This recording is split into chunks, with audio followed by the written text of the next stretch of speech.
Academic year has started on a rough note at the Mangosuthu University of Technology. Students have brought it to a complete standstill. The Student Representatives Council says the National Financial Aid Scheme, NFSAS, is one of its problems. Our reporter, Dasen Thathiah, is at the campus in Umlazi with more on this story for us. Dasen, good morning to you. Talk to us about some of the key demands from the students.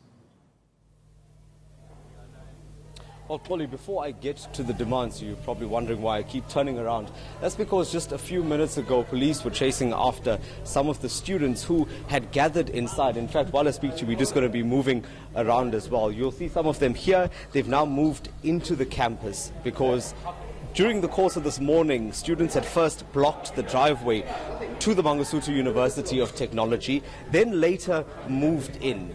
About 15 or 20 minutes later, police then entered the campus, and that's where there was a showdown between police and those protesting students. Rocks were being thrown at police. Police were firing rubber bullets. There was also tear gas released. So it was actual pandemonium here at the campus. And while we speak now, in fact, you'll just see this officer picking up a rock now as well and just getting rid of it. There was absolute pandemonium, and right now the police are still searching for those that were involved in that attack. And they're scouring the campus. As you can see, we are walking with some of them right now, and they're just trying to get rid of some of these rocks and bricks that are scattered along the pathways as well.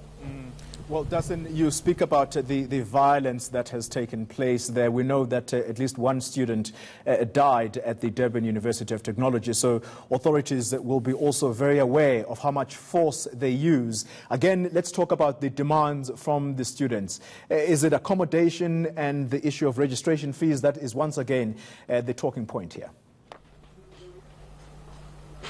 Indeed, Koli. In fact, that is top of mind for the students. So here in particular, they are talking about the issues around NFSAS funding. So they're saying that the funding that they are due to receive is not going to meet the required fee by the university. So they claim that the increment is unfair. It's also around the issues of the housing allowance that they're supposed to get.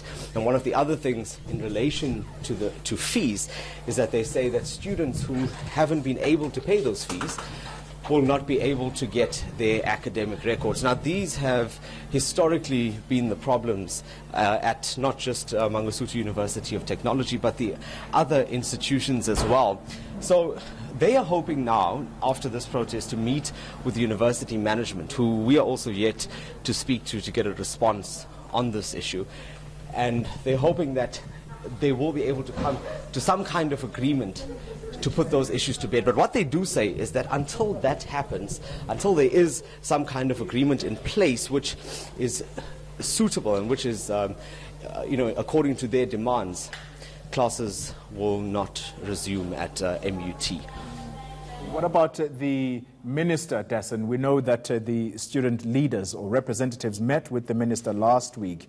What came out of that meeting? Clearly, it wasn't all that fruitful. Not at all, in fact, and we're just going to walk again, Polly, as the search continues. In fact, you would think that there was a lot of unhappiness that came out on the back of that meeting, and I'll tell you why. It's because this is now really the second wave of protests that we are seeing.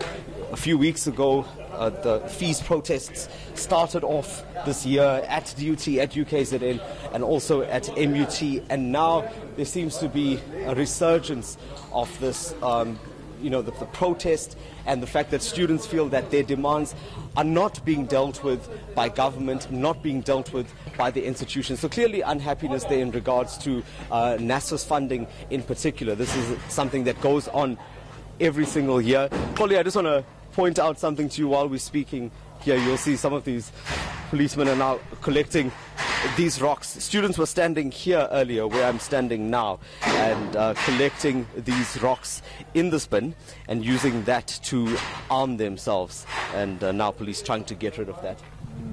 All right, Dasen Thathiah, he is keeping track of the development at the Mangosuthu University of Technology.